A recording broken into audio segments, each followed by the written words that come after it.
CM Nitish Kumar ने इस्तीफे से पहले बड़ी मीटिंग बुला ली। नमस्कार, न्यूज़ फोर्नेशन देख रहे हैं आप और मैं हूं सान्या आपके साथ।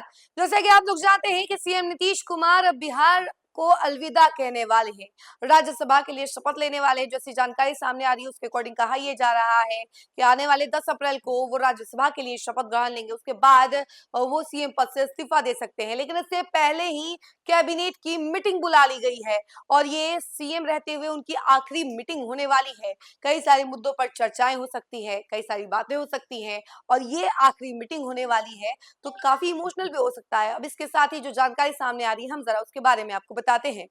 बिहार की राजनीति इन दिनों बड़े बदलाव की ओर है। 20 सालों से बिहार के सीएम पद पर रहे नीतीश कुमार अब बिहार छोड़कर जाने वाले हैं। नीतीश कुमार और सीएम कुर्सी का नाता इन 20 सालों में ऐसा रहा कि सरकार किसी का हो, सीएम तो नीतीश ही होते थे। लेकिन अब नीतीश कुमार के पास यह पद बीजेपी के हाथों में जा रहा है, जिसको लेकर सियासी हलचल तेज है। इसी बीच सूत्रों से जानकारी मिल रही है कि सीएम नीतीश ने कैबिनेट बैठक बुला ली है। अब चर्चा तेज है कि यह बैठक नीतीश कुमार की मुख्यमंत्री के तौर पर आखिरी बैठक हो सकती है। जानकारी अनुसार सीएम नीतीश ने बुधवार 8 अप्रैल को कैबिनेट की बैठक बुलाई है।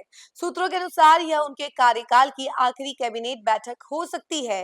बैठक मुख्य सचिवालय में होगी, जिसमें सभी मंत्री और उप मुख्यमंत्री शामिल होंगे। बताया जा रहा है कि इस बैठक में कई महत्वपूर्ण एजेंडों पर मुहर लगाई जा सकती है। हालांकि आमतौर पर कैबिनेट बैठक हर मंगलवार को होती है, लेकिन इस बार बैठक का समय और राजनीतिक परिस्थितियां इसे खास बना रही हैं। बता दें कि हाल ही में जानकारी सामने आई थी कि सीएम नीतीश 9 अप्रैल को जदयू के साथ बैठक करेंगे और उसी दिन दिल्ली के लिए रवाना हो जाएंगे। जानकारी अनुसार 10 अप्रैल को सीएम नीतीश राज्यसभा के सदस्य के रूप में शपथ लेंगे। बता दें कि राज्यसभा के लिए निर्वाचित होने के बाद सीएम नीतीश ने विधान परिषद की सदस्यता से इस्तीफा दे दिया है। वहीं शपथ ग्रहण की अगर बात की जाए तो कहा यह जा रहा है कि शपथ ग्रहण करने के बाद सीएम नीतीश बीजेपी के दिग्गज नेताओं से भी मुलाकात कर सकते हैं। प्रधानमंत्री नरेंद्र मोदी और गृह मंत्री अमित शाह से उनकी मुलाकात हो सकती है। वहीं इसके बाद सीएम नीतीश बिहार वापस लौटेंगे। सूत्रों की माने तो 13 या 14 अप्रैल को नीतीश कुमार सीएम पद से इस्तीफा दे सकते हैं। साथ ही 14 अप्रैल को एनडीए विधायक दल की बैठक होगी और नए नेता का चुनाव होगा, जो बिहार का अगला सीएम बनेगा। एनडीए में भाजपा सबसे बड़ी पार्टी होने के कारण नए मुख्यमंत्री का चयन भाजपा से होने की संभावना जताई जा रही है। संभावित नामों में सम्राट चौधरी, नित्यानंद राय, विजय सिन्हा, श्रेयसी सिंह सहित कई नाम शामिल हैं। हालांकि इस संबंध में अभी तक कोई आधिकारिक पुष्टि नहीं हुई है। गौरतलब हो कि इस साल फरवरी में आखिरी बार कैबिनेट बैठक हुई थी। 20 फरवरी को हुई बैठक में 35 एजेंडों पर मुहर लगी थी। इसके बाद यह पहली बैठक है जो लंबे अंतराल के बाद हो रही है। ऐसे में इसे संभावित आखिरी बैठक के रूप में देखा जा रहा है।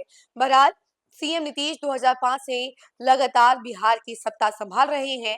उनके कार्यकाल में सड़क, बिजली और शिक्षा के क्षेत्र में कई सुधार हुए। अब बिहार की राजनीति में नए अध्याय की शुरुआत मानी जा रही है।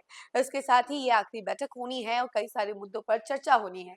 तो देखिए, अभी तक इसको लेकर कोई पुष्टि नहीं की गई है, लेकिन हाँ, कहा ये जा रहा है, सूत्रों में ये बता रहे हैं कि आने वाले दिनों में कैबिनेट की बैठक होनी है, यानी कि 9 अप्रैल को हो सकता है कि कैबिनेट बैठक हो और उसके बाद 10 अप्रैल को सीएम नीतीश कुमार दिल्ली जाए, वहां पे राज्यसभा के लिए शपथ ग्रहण करेंगे राज्यसभा सदस्य के तौर पर। उसके बाद जो है वो बीजेपी के कई बड़े नेताओं से मुलाकात करेंगे और मुलाकात के बाद वो वापस आएंगे और उसके बाद वो सीएम पद से इस्तीफा दे देंगे। उसके बाद विधायक दल की बैठक होगी और नए नेता का, नए मुख्यमंत्री का चुनाव किया जाएगा। तो देखिए, ये सारी चीजें जो है सामने आ रही है, ये सारी बातें सामने आ रही है सीएम नीतीश कुमार को लेकर, उनके शेड्यूल को लेकर और उनके मीटिंग को लेकर। ये सबसे बड़ी मीटिंग होनी है और आखिरी मीटिंग होनी है। तो देखिए कैसा मीटिंग होता है, क्या कुछ बातें होती है, किन किन मुद्दों पर चर्चाएं होती हैं, ये तो आने वाले समय में हम आपको बताएंगे। फिलहाल इस खबर में इतना ही। ऐसी तमाम अपडेट के लिए जुड़े रहे हमसे और देखते रहे न्यूज़ फोर्नेशन। धन्यवाद।